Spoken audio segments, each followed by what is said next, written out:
Somebody asked me if you could learn Wing Chun and learn to defend yourself in a fight. So the big question, or the real question, is not the style. As I said in, I think, the other videos, I've seen good fighters in almost every system of martial art. Although certain types of martial arts, basically the sport fighting arts, will much more often put out good fighters simply because they're training people to actually fight, whereas unfortunately in a lot of the traditional martial arts, they're not teaching people how to fight, they're teaching people the art. And in fact, that was the intention. If you look at Japan, where a lot of the karates came out, judo, well, judo's not karate, but judo, do, understand do, karate do. Whenever you have a kendo, whenever you have a do in the style's name, that was basically, it indicated that the style was not really developed at that point for fighting. It was there for spiritual, mental training. Now they were derived from fighting arts, but for instance with judo, if you read about the guys who founded judo, he did a lot of jiu-jitsu, and he took out the more dangerous, the deadlier aspects of the jiu-jitsu to create judo so that people wouldn't get hurt. He turned it into a do, a practice for the sake of physical and mental training. Now, when it comes to things like Kung Fu, somebody asked me specifically, does Wing Chun produce good fighters? Can you learn Wing Chun, learn to defend yourself? Well, it comes down to a few things. It comes down to the type of Wing Chun school you are in. Many of the Wing Chun schools out there are theoretical. They do a lot of drills, sticky hands, and so on. But they don't actually, a lot of them don't do much sparring, or they do kind of a limited sparring where you don't hit the face, or you don't do this. That's not real fighting, you know. It's when you get into a street fight, people are going to be hitting you in the face, or you're going for your groin. They're going to be, you know, there's no restrictions, but especially head hunting. You know, I was a bouncer in nightclubs for about 2 years, and I could tell you that 99% of the time, the instinct is to go right for the head, you know, swinging punches and stuff. That's what happens most of the time. Yeah, the other factor is your natural talent. So the school is number one.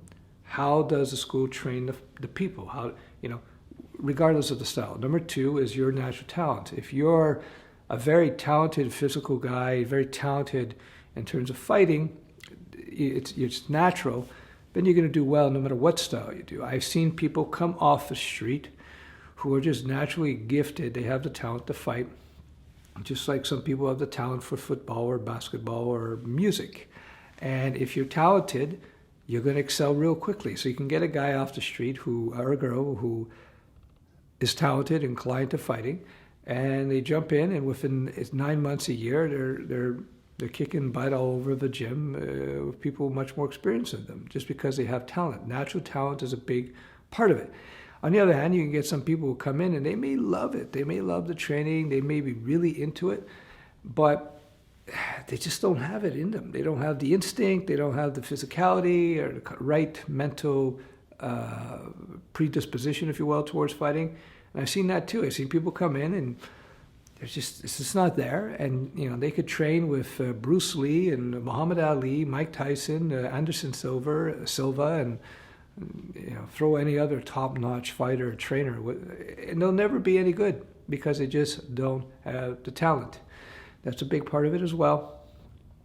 And then there's of course, the style itself. You know, the style itself can influence it in the sense that if you are inclined to being a striker, somebody who hits, then if you're doing grappling styles, you may not be inclined to that, so you may never really find your ability, and vice versa. So I've seen that. I've seen good friends of mine who weren't very good at striking because they're kind of slow, and you know, they couldn't react. They didn't have good, fast reflexes, and they could never be very good at striking. But when it came to grappling, they were really good because they had that kinesthetic feel. They had the physical and mental makeup to be good grapplers. So, coming back again, can Wing Chun make you into a good fighter? Yeah, the final option, of course, is who you're fighting. You know, if you're fighting somebody who's not really trained, is not very talented, and you have moderate talent, and you have the training, yeah, you could do very well against them with Wing Chun. It all depends. There's no it's not a binary thing in terms of whether a style is good or bad, whether a style will turn you into a good fighter or not. There's all these variables, and there's a lot of gray area. It depends who you're fighting. I just went over it, so I won't go over it again. So the answer is, it depends, it depends, it depends. But if you want to maximize your chances and learn how to fight very quickly, and you're willing to, it's harder, you should go into the sporting arts. You should go into judo, wrestling, jiu-jitsu. You should go into boxing, Thai boxing, kickboxing, that kind of stuff. In these arts and these sporting styles, it's all about the sport. So you're going to do a lot of sparring, and that's huge. Sparring is huge because sparring is the only way you can really develop the fighting timing, the mental toughness that you need, the tactical awareness in terms of fighting. So I would look at schools that really emphasize sparring, really emphasize sparring. That's very important, regardless of the style. I hope that helps.